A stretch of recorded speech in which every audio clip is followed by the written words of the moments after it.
Uma radiografia com informações estratégicas sobre as micro e pequenas empresas já está disponível no Rio de Janeiro. É o observatório, fruto da parceria do SEBRAE com o Instituto de Estudos do Trabalho e Sociedade, o IETS, e outras instituições especializadas. Como o observatório vai ajudar a inserir as micro e pequenas empresas nos negócios gerados pelos grandes investimentos em curso no Estado, o Rio em Foco está no ar para responder.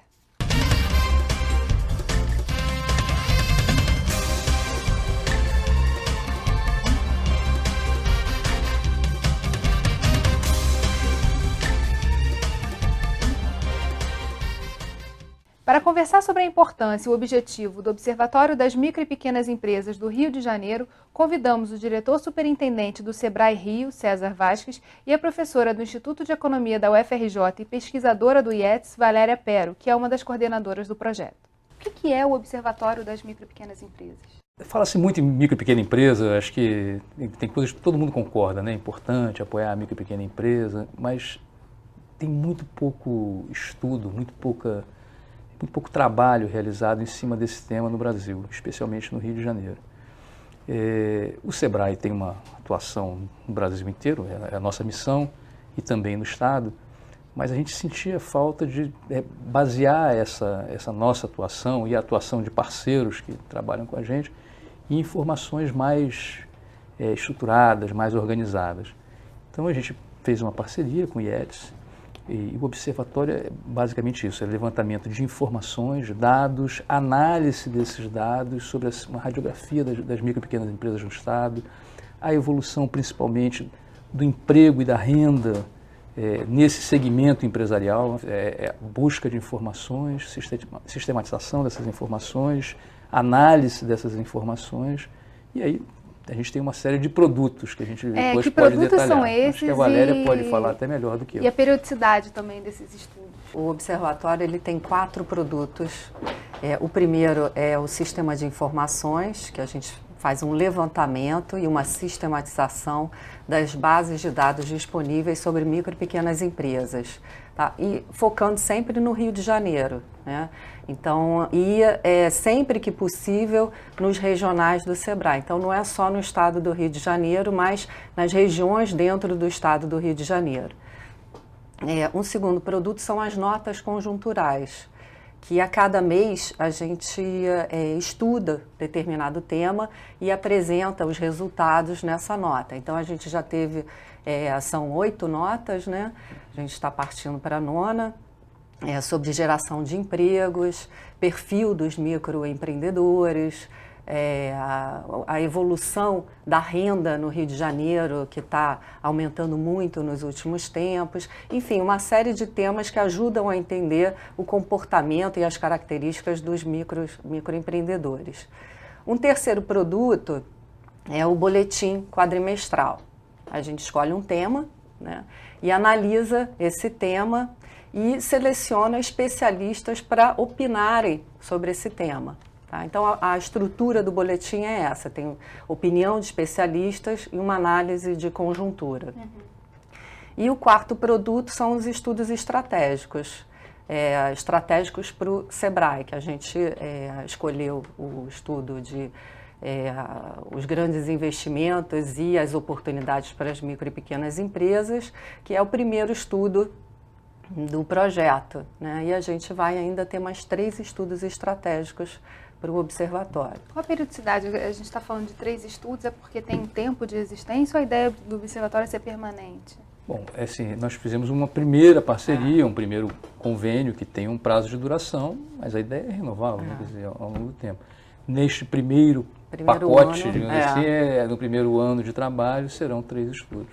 Então, até junho tem mais esses boletins e estudos estratégicos. O primeiro estudo estratégico do observatório já está pronto. O Instituto de Economia da UFRJ e o IETS levantaram os investimentos no Rio de Janeiro e os efeitos desses investimentos sobre as micro e pequenas empresas. A nossa reportagem conversou com uma das coordenadoras dessa pesquisa, a professora Renata Lahovere. Vamos conferir. A ideia do estudo é justamente essa, mostrar, né, para os formuladores de política, principalmente o SEBRAE, quais são as atividades de apoio a essas grandes empresas que poderiam ser prestadas por micro e pequenos. E aí o estudo fez justamente isso. Ele, por região, identificou quais são os grandes investimentos, quais são as atividades e o que já existe na região do ponto de vista de estabelecimentos e empregos que podem ser aproveitados, canalizados, direcionados para o apoio a essas grandes empresas. As principais conclusões do estudo, né, apontam na direção de algumas ações específicas que o SEBRAE poderia fazer, né? A primeira delas seria justamente disseminar o estudo, de modo que justamente haja um envolvimento maior, não apenas do SEBRAE, mas também uma mobilização das instituições locais, né, que trabalham com capacitação de empresas e que trabalham também com capacitação de mão de obra, no sentido de atender às demandas que são colocadas por esses grandes investimentos. Hoje em dia a gente trabalha muito mais com o conceito de rede de empresa do que com de cadeia produtiva, ou seja, nós precisamos identificar, né, de que forma que aquelas empresas se inserem tanto no mercado nacional quanto no mercado global, porque às vezes elas não têm interesse, tá certo, de movimentar empresas locais, tá? Então é necessário que exista também um diagnóstico das redes que estão por detrás desses grandes investimentos, tá? Porque aí a gente vai poder especificar melhor quais são as reais possibilidades de atuação das micro e pequenas empresas. A questão das competências envolve, como nós falamos, né, instituições de capacitação de empresas, né, como SEBRAE, de empregados como SENAI, mas envolve também geração de conhecimento local. Então é importante que se faça um mapeamento das escolas técnicas e das universidades que podem, né, colaborar com as cadeias produtivas. Na região norte fluminense nós já temos um exemplo disso, né, que é um dos melhores cursos de petróleo e gás na graduação em nível nacional é oferecido pela Universidade Estadual do Norte Fluminense. Tá? E faz todo sentido porque justamente é ali onde que estão se desenvolvendo a maior parte das atividades relacionadas à cadeia de petróleo e gás no estado do Rio de Janeiro. O desafio é sempre esse, né? A gente está sempre falando um pouco de educação. Uhum. Esse estudo é muito interessante porque ele já começa caracterizando um tipo de rede, né, que foi a primeira discussão que a gente teve, né, a cadeia produtiva, o que a gente está falando. Né, e aqui no Rio de Janeiro, a característica principal com esses grandes investimentos é que as relações entre as empresas, elas se dão com uma grande, que a gente, né, chama de empresa âncora, e aí tem as pequenas, micro e pequenas empresas. E é completamente diferente de um modelo de arranjo produtivo local, que traz outras questões para a política pública. Então, a primeira questão que o estudo trouxe foi fazer esse debate mais conceitual para direcionar a política pública quando a rede entre as empresas ela se dá com uma empresa âncora e as outras que vão dar o suporte. Depois, no estudo, o que foi legal é que ela pegou as atividades que já existem nas regiões, tá, a partir da intensidade do emprego por setor naquelas regiões. E aí chamou isso de competências. Quer dizer, já tem ali uma estrutura produtiva para uma ação das micro e pequenas empresas, para cada um daqueles grandes investimentos. Tá? E com isso, abre-se campo para um detalhamento, por exemplo, no setor de petróleo e gás. Tem toda uma parte que vai desde serviços de alimentação até uniformes, que a gente identificou, inclusive, nos setores que as micro e pequenas podem entrar, até mais tecnologicamente intensivos, né? E uma coisa interessante que ela coloca no estudo também é que as cadeias de fornecedores elas não precisam ser localizadas só em torno daqueles investimentos, elas podem estar em outros arranjos produtivos locais, se esse for o nome certo a ser dado, mas elas podem estar espalhadas no estado. A gente tem um enorme desafio com essa quantidade de investimentos que o Rio está recebendo, a maior parte deles quer dizer, ancorados em grandes empresas ou grandes obras. Como é que você multiplica o efeito desses investimentos ao longo do tecido empresarial do Rio de Janeiro. E esse desafio tem toda uma parte de capacitação, evidentemente, das empresas, para que elas consigam prestar serviço com qualidade, para que elas sejam aptas às exigências de qualidade, que em geral são maiores quando você é fornecedor de uma grande empresa, mas também tem um trabalho de prospecção, identificar fornecedores. Os grandes empreendimentos estão nos procurando e dizem assim, olha, eu preciso identificar fornecedores, porque eles precisam e não, às vezes não tem na localidade onde eles estão. Então, onde é que eu posso localizar fornecedores no estado que tenham condições logísticas de me atender? Então, não é apenas um processo de capacitação de fornecedores. Quer dizer, por isso que esse estudo, ele foi considerado um estudo estratégico, um dos primeiros, porque a gente precisava ter uma noção do que tinha no estado, em termos de possibilidades de desenvolvimento. Na verdade, isso é um indicativo. Aí depois nós vamos ter que mergulhar em cada região, já estamos mergulhando em cada região, para ver como é que isso se traduz em termos de organização empresarial, qualidade das empresas, qual é o estágio de desenvolvimento de cada uma delas. Né? Como você mesmo comentou, às vezes você tem um polo de metal mecânico no Centro-Sul e no Médio Paraíba, que eventualmente já pode fornecer para o Norte Fluminense, por que não? Há logística de fornecimento, ou existe a possibilidade de instalação de filiais, ou contratos que viabilizem isso. Na medida que a gente vai construindo essas informações, fica mais fácil trabalhar em cima disso. No próximo bloco a gente vai falar um pouco mais sobre esses desafios. Não sai daí, Rio em Foco, que política e economia caminham juntas.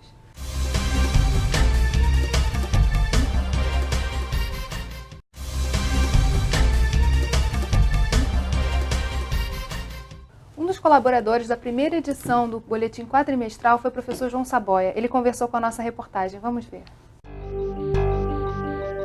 Nós temos um quadro da década, terminando em 2010, do que aconteceu com o mercado de trabalho metropolitano e com o Rio de Janeiro, especialmente destacado nessa comparação. O Rio de Janeiro, na verdade, ele se coloca junto com as outras regiões metropolitanas do sul-sudeste do Brasil, ou seja, com Belo Horizonte, São Paulo e Porto Alegre. Então, esse é o quadro geral do que nós encontramos no estudo. E essa tendência, embora nosso estudo tenha parado em 2010, mas nós conhecemos os dados de 2011 e sabemos que em 2011 o mercado de trabalho como um todo melhorou ainda mais.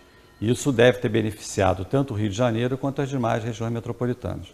Quer dizer, a questão que se coloca hoje é o que vai acontecer com 2012 e com o futuro. O Rio de Janeiro começa a década, quer dizer, a partir de 2003, o Rio de Janeiro ele já estava numa posição um pouquinho desfavorável em relação às outras, numa situação próxima ao mercado de trabalho de Belo Horizonte.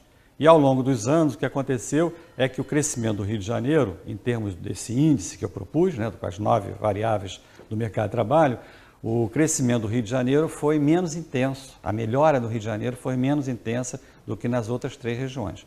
Então você termina a década com o Rio de Janeiro claramente com o mercado de trabalho um pouco pior do que as outras 3 regiões. E como era de se esperar, a região metropolitana de São Paulo é que tem os melhores resultados. A solução geral para o país é o mercado, a economia continuar crescendo. Então, se a economia continuar crescendo, não tem dúvida, quer dizer, o Rio de Janeiro vai melhorar e as outras também. Agora, você tem que ver as peculiaridades do Rio de Janeiro. Quer dizer, o Rio de Janeiro ele tem sido muito beneficiado por conta do setor petróleo. A exploração de petróleo, a produção de petróleo tem crescido bastante. Se você for, por exemplo, a Macaé, vamos pensar agora no estado do Rio de Janeiro. Macaé é uma região que há 20 anos atrás a economia não tinha quase nada. Essa parte toda aí do norte fluminense tem sido muito beneficiado e isso de uma certa forma também repercute na região metropolitana. Que gera uma série de desafios, né? Correr assim, atrás desse prejuízo e avançar também para responder esses desafios aí do petróleo. Pois é, quando a gente olha para o mercado de trabalho no Rio, a gente vê que está melhorando, diminuiu a taxa de desemprego, aumentou a formalização, aumentou os rendimentos do trabalho aumentaram, porém a velocidade ela é mais lenta do que nas outras regiões metropolitanas e em outros estados. Já dá para ter uma ideia de porquê dessa A gente tem velocidade? uma pista, né? Quer dizer, que isso também bate com alguns dados que começaram a aparecer nas notas conjunturais a partir de agosto do ano passado. A pista é que, do ponto de vista das pequenas empresas, quer dizer, o Rio está um pouco atrás dos outros estados. Ou seja, o carro-chefe do desenvolvimento no Rio, o Saboia fala isso na entrevista, quer dizer, são setores que onde tende a haver concentração em grandes empresas. O Rio se desenvolve muito baseado no petróleo, é claro que tem outros setores, aqui é uma economia muito mais complexa, mas o petróleo é um dos carros-chefe. Petróleo, siderurgia. E isso não é uma atividade típica de pequenas empresas. As pequenas empresas são mais dinâmicas, dão mais dinamismo ao mercado de trabalho. Eu acho que está por aí a diferença. Eu acho que o grande desafio do Rio, que teve uma enorme, é por isso que a gente chama das viradas e reviravoltas do mercado de trabalho, é que o Rio tem uma enorme virada na sua agenda, tem uma agenda positiva. O Rio, lembrar que o Rio vinha principalmente a região metropolitana, que é onde o estudo pega, vinha num processo de decadência, essa era uma questão com graves problemas a serem resolvidos, ainda tem muitos problemas, não se resolve da noite para o dia, mas mudou a agenda, mudou o sentido da agenda. Mas existe uma agenda ainda a ser tocada, que é essa dinamização e que está muito ligada à qualificação, né? Dessas micro e pequenas para, por exemplo, atuar nesse mercado das grandes. Mercado, exatamente. Tem essa virada, né? Ela foi acompanhada de reviravoltas, que a gente chama até no boletim, que foi um forte aumento da renda, mas a gente teve um aumento da formalização, mas não foi muito grande. A informalidade no Rio de Janeiro é uma das mais altas do país, né? Que é um indicador de desenvolvimento. E um outro dado que a gente constatou nas notas é que as diferenças de renda entre os trabalhadores que estão em grandes empresas e pequenas empresas no Rio é muito alta e permanece alta ao longo do tempo. Alta para que lado? Para as grandes empresas, para os trabalhadores de grandes empresas. A distância é maior. Isso a gente veio acompanhando até que no boletim 7 a gente resolveu tirar a prova dos 9. Aí bateu o índice de Gini de 2010 para 2011, o Rio tem uma piora no índice de Gini que mede a distribuição de renda. Quer dizer assim, todas as outras regiões metropolitanas diminuíram a desigualdade e a região metropolitana do Rio de Janeiro aumentou a desigualdade de renda.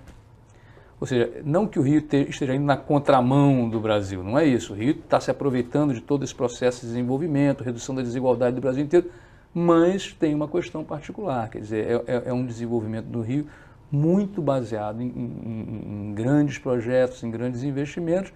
Então, assim, o grande desafio, eu acho que está todo mundo consciente, está cada vez mais consciente disso, e nesse particular acho que o Observatório já está cumprindo uma missão muito importante, quer dizer, colocar dando também esse histórico, né? Colocar em números o que talvez fosse um discurso que poderia parecer ideológico, né? O Sebrae está defendendo a micro e pequena empresa. Não é isso, olha, atenção, tem uma questão a ser enfrentada. A gente, vamos falar francamente, quer dizer, é uma questão a ser enfrentada com um mar de oportunidades pela frente, quer dizer, assim, a gente não está numa situação de escassez, ruim. né? Não, a gente tem um mar de oportunidades. Usar estas oportunidades para enfrentar, e bem enfrentado agora, a gente pode redefinir 20 anos para frente como é que vai ser a distribuição de renda no Rio, a organização social do Rio de Janeiro, quer dizer, a gente pode agora estar decidindo um jogo para daqui a 20 anos. Mas até para aumentar, diminuir essa desigualdade, é necessário, eu estou voltando ao tema da qualificação, é importante essa qualificação, porque um microempresário qualificado, ele tem condições de botar a empresa dele num nível maior de competitividade, inclusive. Né? Claro, mas como a Valéria ressaltou, quer dizer, assim, a gente parte de uma situação, não tem jeito, assim, o Rio era... A gente falava algum tempo atrás que a região metropolitana do Rio era assim, a capital da informalidade do Brasil. Talvez em números absolutos. Em números relativos, talvez não, mas em números absolutos, sem dúvida é.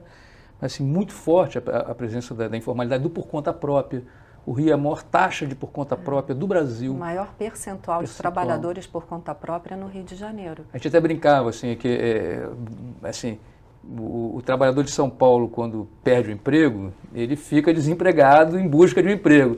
No Rio de Janeiro, ele se vira, arranja uma atividade E essa é uma questão constante na cultura e na economia, principalmente a economia urbana. Quer dizer, quando a gente faz pesquisas em favela, o IETS tem trabalhos feitos para a Firjan, muito interessante, mostra que assim, são empreendimentos longevos, às vezes com mais de 10 anos, tipicamente de alguém que passou pelo mercado de trabalho, ficou desempregado num determinado momento, construiu um pequeno empreendimento de localidade e ali ficou e foi. E é um microempreendimento ou uma atividade muito incipiente, que evidentemente assim, não tem capacitação para ser fornecedor de um grande investimento, tem que trabalhar isso. Ou para virar empregadora. A gente também tem uma baixa participação de empregadores, né? Passar de conta própria para virar um empregador. O empresário contrata trabalhadores formalmente. Caiu o nível de empregadores, né? A gente constatou isso, diminuiu o nível de empregadores no Rio de Janeiro. Tá? A gente tem É por conta própria mesmo, né? Ele depende até da própria produtividade para se desenvolver. E aí tem um limite isso. Tem né? um limite de crescimento. Então essa talvez seja a grande questão assim, do Rio de Janeiro, quer dizer, como é que você, já que como diz o secretário, a gente brinca com isso assim, o crescimento já está contratado, o desenvolvimento do Rio de certa forma está contratado. É óbvio que não é assim, a economia pode acontecer coisas que a gente às vezes não imagina, que mudam planos da noite para o dia, mas de certa forma está bem amarrado e bem contratado. Mas como fazer isso é que eu você disseminar isso dentro do tecido empresarial. Potencializar isso para distribuir renda para o futuro, né? ter uma estrutura social mais igualitária, mais produtiva. Né? Sim, tem um problema de cultura que é mais complicado, é uma barreira mais difícil de... Agora, já foi feito algum estudo dentro do observatório a respeito da burocracia, por exemplo? Se isso é um limitador dessa formalização, por exemplo? Não, dentro do observatório não. Eu não diria que é um limitador, até porque essa é uma questão que está presente em todo o Brasil. A gente sabe que no Brasil a burocracia... Mas é porque no Rio é muito recente, por exemplo, a modernização da junta comercial. Então, todos esses processos que estão acontecendo, né, do poupa-tempo, de você conseguir tirar uma certidão um tempo mais rápido, a própria informatização do processo, a gente tem acompanhado nos programas de Reenfoco, é recente. Então, pode ser que ao longo do tempo isso tenha sido um complicador. A formalização de empresas no Rio de Janeiro, apesar desses dados que aumentou muito com a melhoria do trabalho da junta comercial. Evidentemente também tem a melhoria da máquina do Estado em geral, que diz respeito à arrecadação, isso tem um peso, né, no processo de formalização. O trabalho que o SEBRAE e diversas prefeituras têm feito de incentivar a formalização, o SEBRAE e parceiros nossos, no Rio de Janeiro tem o programa de empresa bacana com a prefeitura. A gente tem esse trabalho nos outros estados, foi um foco que a gente começou a dar a partir de 2007, trabalhar na área metropolitana, e especialmente nessa área que às vezes era um pouco esquecida. A gente tendia a trabalhar mais nos clusters de arranjos produtivos de empresas mais organizadas. A gente, não, vamos mergulhar nessa economia urbana. A gente tem no Rio, né, a região metropolitana e mais o interior do estado com uma diversidade econômica bem peculiar. E é sobre isso que a gente vai conversar no próximo bloco. Não sai daí, Legal. Reenfoco aqui, política e economia caminham juntos.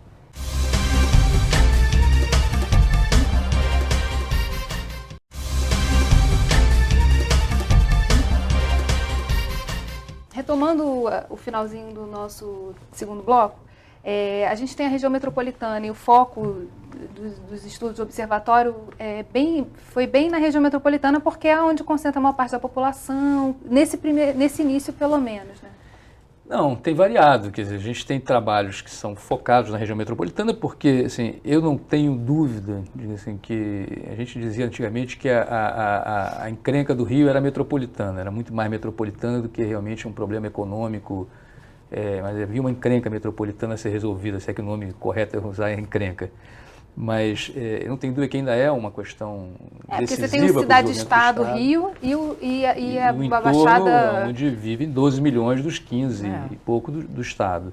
E onde tem a presença econômica muito forte e onde tem questões sociais fundamentais para serem resolvidas. E, assim, eu não tenho dúvida que aqui ainda tem um grande problema. Mas, assim, mas nós temos trabalhado no interior do estado, até porque o interior do estado tem se dinamizado, tem regiões do interior do estado que eu até falei errado, porque eu acho que quando fala dos grandes investimentos, a gente tem grandes investimentos espalhados no estado mesmo nas notas conjunturais. Nas notas conjunturais também a gente analisa por estado e nas regiões. A última nota, que é um balanço da geração de empregos no Rio de Janeiro, no estado do Rio, por exemplo, a gente verifica que o Rio está relativamente melhor que os outros estados na geração de emprego, diminuiu, porque 2011 foi um ano pior que 2010, mas gerou mais empregos. E principalmente por quê? Por causa da região norte, petróleo e gás, e construção civil, que são as grandes obras que estão acontecendo. Tá? Então, isso que está mantendo aquecido o emprego do Tem outros fenômenos interessantes no interior do estado, região do Médio Paraíba, com desenvolvimento mais recente da indústria automobilística. O Centro-Sul, que tem um desenvolvimento bastante interessante. A região de Costa Verde, que também teve um crescimento naval, polo náutico e várias outras coisas que ali se instalam. Turismo, evidentemente. Mas voltando ao foco da região metropolitana, porque realmente é um problema, né? Quer dizer, tem uma diversidade aí, uma questão a ser resolvida que passa por uma governança, por exemplo, da região metropolitana. Não é só o Rio de Janeiro, prefeitura, resolver os problemas daqui, porque você tem uma quantidade de pessoas que vêm e que passam um dia aqui, que trabalham aqui, que prestam serviço e que voltam para os seus municípios à noite. Então, como resolver essas questões? Até diria que a cidade do Rio de Janeiro tem uma posição até diferenciada, embora Niterói também tenha um município com características muito particulares dentro do universo de municípios brasileiros, né, com uma presença de classe média muito forte e tal. A cidade do Rio de Janeiro até tem uma situação peculiar, em alguns aspectos mais simples. O complicado é, sem dúvida nenhuma, a questão da violência, embora seja uma cidade muito grande, tremendamente complexa de ser administrada, mas do ponto de vista econômico não era tão crítico. Mas quando você olha a região metropolitana como um todo, você tem situações complicadas de desenvolvimento territorial, desenvolvimento econômico. Então, assim, pensar essa região como um universo só é uma das questões importantes. Eu não tenho dúvida que isso é uma questão difícil do ponto de vista político, de governança, mas eu acho que esse é um caminho que acabará sendo seguido.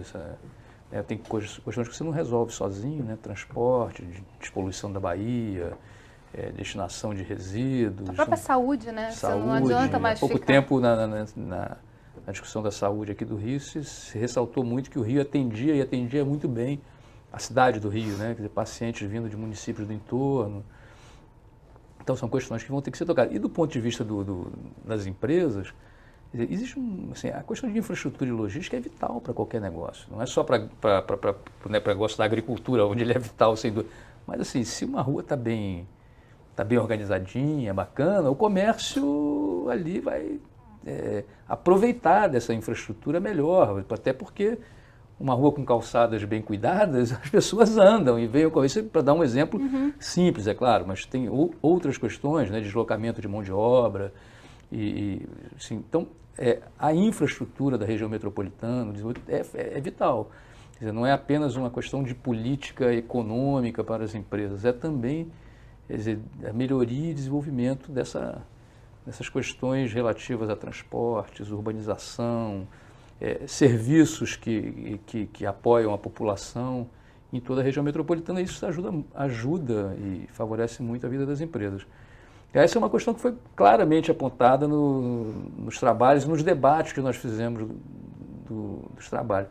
E vital para que a gente possa melhorar a competência dessas empresas para elas aproveitarem as oportunidades abertas. Quais são as diferenças? Assim, a gente falou bastante dos desafios da região metropolitana, mas quando a gente vai, por exemplo, para o sul fluminense, que tem que é um polo de desenvolvimento que se sustenta ali. Você tem a questão do setor automobilístico, mas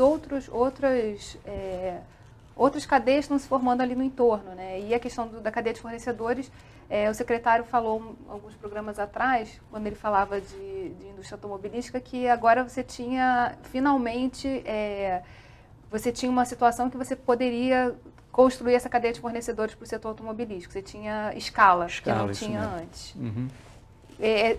Provavelmente os desafios ali são diferentes, né? Ou de outra, como na região norte também, que é muito impulsionada por petróleo e gás. tem outras questões ali, o setor portuário também. O essencial para qualquer, quando você para atrair um grande investimento ou para atrair investimentos que trabalhem, é a ambiência local, né? Aquela velha máxima lá atrás, assim, é uma boa cidade, é boa para investir, mas tem que ser boa para morar e boa para visitar, ou seja, tem que ter infra, tem que ter escola, tem que ter... As pessoas moram, né? Assim, os funcionários moram na cidade. Uma das demandas que a gente tem quando pega grandes investimentos no norte, ou mesmo ali na região do Médio Paraíba, assim, os caras, assim, meios de alimentação, local de hospedagem para pessoas que vão ali fazer negócio. Dizer, a gente tem uma linha a gente chama de efeito renda, né? Você instala um grande investimento, tem o efeito renda do entorno, não é exatamente cadeia de fornecedor.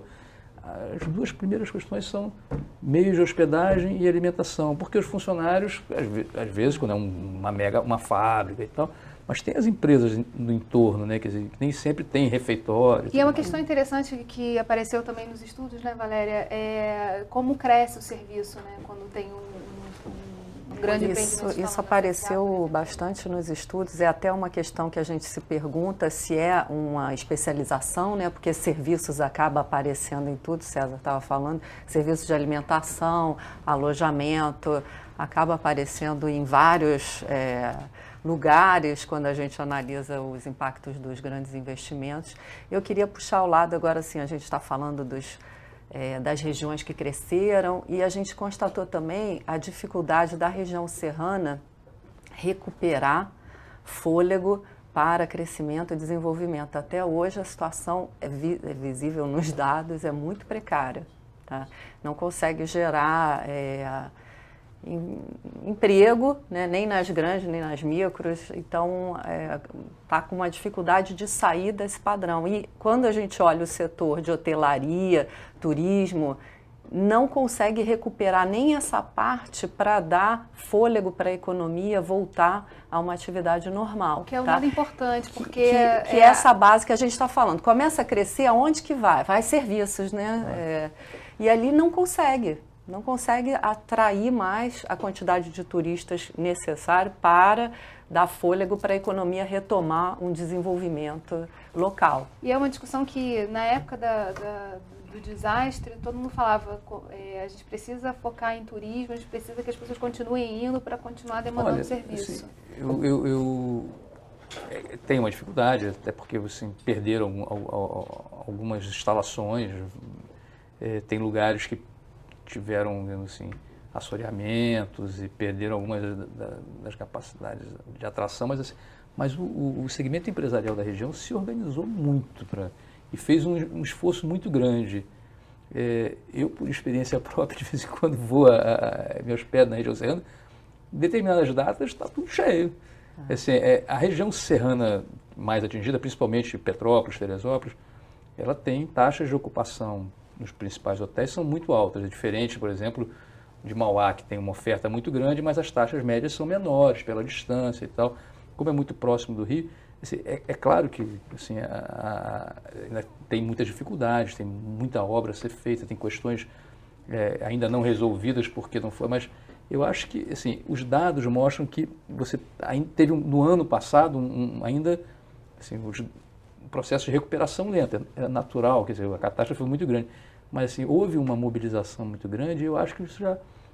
Eu imagino, vamos esperar ver para o próximo ano que essas coisas... Eu acho que falta uma sinalização de que foi feita alguma coisa para a sociedade, de que, por exemplo, tem um sistema de satélite que vai mostrar desastres, entendeu? Claro. Eu tive outra experiência, fui lá e todo mundo reclamando que não consegue recuperar. E na parte de Friburgo, então, aquela toda ali, Friburgo, Lumiar, Cachoeira, é mais complicado ainda, porque tinha uma atividade mais forte de... porque, na verdade, assim, você teve o empresariado se mobilizando, mas você tinha que ter... Os movimentos não são tão rápidos, né? Quando você fala da questão de governo, por exemplo, né? Local, da mobilização local que é necessária para construir o entorno. Agora, era interessante também comparar com o Noroeste Fluminense, que sempre é alvo de desastres ambientais, aí a gente vê cheias, etc. Pois é, mas os dados, assim, o Noroeste, é claro que o Noroeste sempre foi tratado como a região menos desenvolvida, mas os dados não mostram um processo de decadência. Na verdade, o Noroeste, embora parta de um patamar de menor desenvolvimento, tem crescido, tem se aproveitado dos investimentos da região Norte, que dão, assim, tem crescido a taxas, às vezes, até superiores a algumas outras regiões. Não é assim, é claro, não estou falando isso para dizer, deixa então o Noroeste para lá, não é isso. Não, mas é importante ver isso no mapa, né? É bacana, quer dizer assim, porque é um olhar otimista, né, de que a região tem um dinamismo, está crescendo, está se organizando.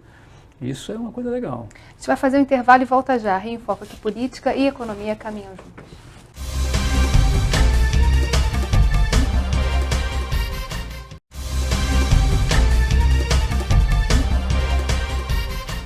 O Observatório vai fazer estudos específicos para ajudar no direcionamento das estratégias do SEBRAE. Como vai ser esse processo daqui para frente? A gente falou dos estudos que já foram feitos, mas tem aí uma... Bom, a nossa dinâmica é muito tranquila. A gente combina, a gente senta a equipe do SEBRAE com a equipe do IETS, a equipe do IETS traz sugestões e aos poucos eles conhecem cada vez mais o nosso trabalho e a gente...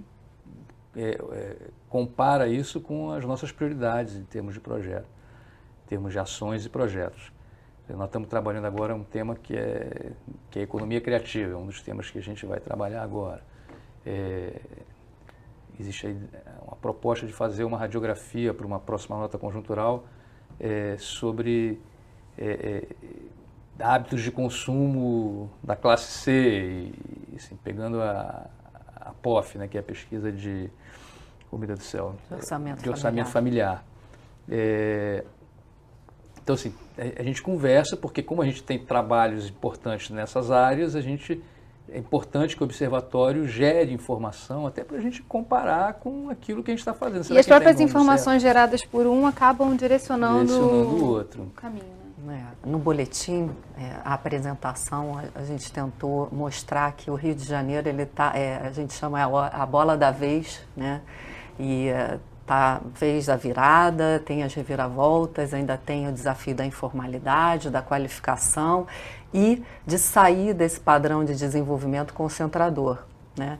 E ficou claro assim que tem que ter uma política voltada para as micro e pequenas empresas, né? Apoio às micro e pequenas empresas. E o SEBRAE, a gente está tentando assim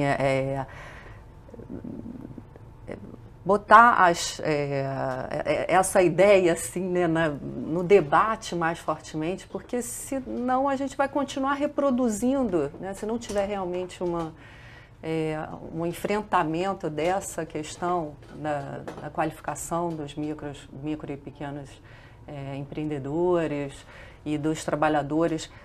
Um dado que eu fiquei bem... São 1,8 milhão de trabalhadores em micro e pequenos empreendimentos, tá? Proprietários ou trabalhadores, tá certo? 33% da força de trabalho, né? Que se não tiver uma política voltada para a melhoria da qualificação, da produtividade desses trabalhadores, não vai conseguir fazer um desenvolvimento disseminado de distribuição. Que não pode ser um papel solitário do SEBRAE. Solitário, não pode. Comparando com o dado que a Valéria deu antes, quer dizer, que a distância entre a média salarial na grande empresa, da média da renda, não média salarial, a média da renda na grande empresa, a média da renda na pequena, é maior no Rio de Janeiro, esses 33% que nós estamos falando, eles estão assim, mais distantes do restante de participantes da força de trabalho do Rio que trabalham em grandes empresas ou na área pública. Então isso é uma questão delicada, quer dizer, para o desenvolvimento posterior do Estado. Para pensar no nosso Estado daqui a 20 anos. Assim, para pensar no Estado de 20 anos, tem que pensar em fortalecer esse tecido empresarial de pequenas empresas. É capacitação, é geração de oportunidades. Foi aprovado recentemente um projeto, ainda não se tornou lei, mas de desenvolver a cultura empreendedora nas escolas. Qual a tua opinião sobre isso? Isso casa com essa ideia? Claro. Um parceiro que está vindo agora é a Endeavor, né, que trabalha com micro e pequenos empreendimentos, mas em geral empreendimentos numa faixa de oportunidade, de inovação. Esses são empreendimentos muito especiais. É um parceiro estratégico do SEBRAE. E eles também estavam montando um observatório, e vieram nos procurar para tentar, já que você já tem um observatório montado, como é que a gente pode... Eu acho que não é um papel solitário nosso, são de outras instituições, dos governos. Eu acho que há uma convergência nesse sentido. Já o entendimento de Já que há um isso é entendimento. necessário, até porque a qualificação não é só para a pessoa ser conta própria qualificada, ela precisa também para ingressar mesmo no mercado de trabalho. Ou trabalhar em micro e pequenas empresas para receber uma remuneração que seja de acordo com uma produtividade semelhante à dos trabalhadores que estão ocupados em grandes empresas. Né? Aí tem um debate assim de que tipo de política a fazer. Você vai fazer a política para a pequena empresa, mas não tem como não passar pela grande empresa, uma vez que os grandes investimentos estão ancorados nas grandes empresas. Valéria, antecipando até um estudo que a gente ainda não lançou, quer dizer, que é o negócio da juventude. No Rio, o percentual de jovens que trabalham, quer dizer, como empregadores ou como empreendedores individuais ou como funcionários de micro e pequenas empresas é maior, um pouco acima da média do Brasil. E o desemprego, o problema de ocupação de jovens na região metropolitana do Rio é pior do que várias regiões do Sudeste e Sul do Brasil. Ou seja, quer dizer, essa questão social que é delicada no Rio de Janeiro, passa pela micro e pequena empresa. Por quê? Provavelmente esses jovens, uma das coisas que a gente não tem confirmação sobre isso, mas eles não têm as capacitações necessárias ou os requisitos necessários para os empregos, uma parcela, não todos os jovens, das oportunidades que se abrem nas grandes empresas, e eles encontram emprego na pequena empresa, que não exige experiência prévia, que em geral não exige uma capacitação ou uma certificação de profissional maior. Então, assim, esta questão social também tem a ver com micro e pequena empresa, porque eles acabam entrando é uma oportunidade de acesso ao mercado de trabalho. A gente está falando aqui um pouco dos chapéus, né? Quem tem responsabilidade sobre o que nesse grande processo de desenvolvimento? O Sebrae tem algumas sugestões para o Sebrae no estudo estratégico, né? Da professora Renata e da Júlia. Elas fizeram algumas sugestões. Você, junto com a equipe do Sebrae, já conseguiu perceber assim, como encaixá-las dentro da estratégia do Sebrae? No caso do estudo da Renata e da Júlia, é muito focado naquilo que eu falei antes, assim, de você desenvolver potenciais fornecedores para os grandes desenvolvimentos, os grandes investimentos do Rio de Janeiro. E são modelos de organização que são diferentes do modelo de arranjos produtivos locais. Você parte de uma concentração de empresas em algumas áreas, mas são fornecedores de diferentes segmentos. Então, o modelo de organização desse projeto é diferente. As recomendações estão nesse sentido. Nós estamos montando alguns projetos.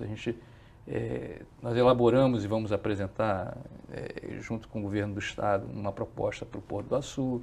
Nós estamos trabalhando, começamos a discutir com o Quissamã. Temos todo um projeto da Zona Oeste, das grandes empresas da Zona Oeste. A gente já trabalha com a Gerdau e com a CSA, mas tem um projeto de integrar esses fornecedores. Tem um trabalho específico com a Vale, temos um trabalho com o futuro porto de submarinos, que a Odebrecht está construindo para a Marinha em Itaguaí. Mas a gente está montando um trabalho integrado desse desenvolvimento de fornecedores. Eu acho que o Estado do Rio de Janeiro, e aí o governo tem um papel fundamental, o secretário Júlio Bueno, o secretário de Desenvolvimento, está muito atento a essa questão. A gente tem que tentar articular esses grandes investidores para que eles, em conjunto, nos ajudem ou participem de um processo de identificação, desenvolvimento de fornecedores. Em vez de fazer empresa a empresa, a gente construir sistemas de capacitação. Isso já está sendo feito na Zona Oeste, isso já está andando. Eu falei assim, então é isso que o estudo da Renata mostra, quer dizer, assim, no caso específico do estudo dela. Agora, eu acho que o observatório mostra várias outras coisas. Esse dado, quer dizer, assim, que embora a gente tivesse alguma intuição, mas nunca tinha levantado, foi uma coisa bacana, porque quando a gente começou a conversar, nossa, pintou uma coisa que a gente não esperava, quer dizer, que baixo o número de empregadores de micro e pequena empresa no Rio, embora cresça a renda, que está havendo um processo, que a gente corre o risco de um processo de concentração se não focar mais na política para micro e pequena empresa. é um dado importante. Fundamental, assim, né? Indica para o Sebrae o quê? Que nós desenvolvimento. temos que ampliar a nossa rede de atendimento fortemente, que a gente tem que investir fortemente na nossa rede de atendimento. Indica para os nossos parceiros a importância de desburocratizar, como você falou, de gerar alguns benefícios específicos, uma política mais agressiva em termos de oferta de crédito. E aí a gente faz uma chamadinha para os municípios, né, para o trabalho junto às prefeituras. As prefeituras desenvolverem agendas locais para desenvolvimento de ambientes de negócios para micro e pequena empresa. A gente, aliás, tem um projeto nesse sentido com as prefeituras, mas isso é fundamental. O governo do Estado está gerando linhas de crédito, os bancos oficiais e mesmo os bancos particulares estão se aproximando desse segmento. Ou seja, mas assim, com a emergência do dado e da informação, você fortalece isso, olha aqui. É mais fácil chamar esses parceiros para poder... Exatamente. E eu vou insistir nesse ponto com a característica que tem da rede aqui, que é essa baseada na empresa âncora, não tem como não considerar uma política que inclua o papel da grande empresa. Exato. Então, os chapéus que você fala, governo, o Sistema S, as empresas, universidades, porque a qualificação também passa por esse, né, o espírito empreendedor. Ótimo, acho que... Né, e os micro e pequenos empresários também, né, para se olharem como também participantes desse processo. Acho que a gente fecha aí uma cadeia de responsabilidade também, né? Obrigada, Valéria, obrigada, César, obrigada a você que ficou com a gente até agora. O Rio em Foco é o programa do Fórum Permanente de Desenvolvimento Estratégico do Estado. Para acompanhar os nossos debates, acesse a nossa página na internet ou as nossas redes sociais. Você também pode assistir esse programa no site www.rioemfoco.rj.gov.br e pelo www.tvalerj.tv. TV Alerj, o canal do povo fluminense. Até a próxima.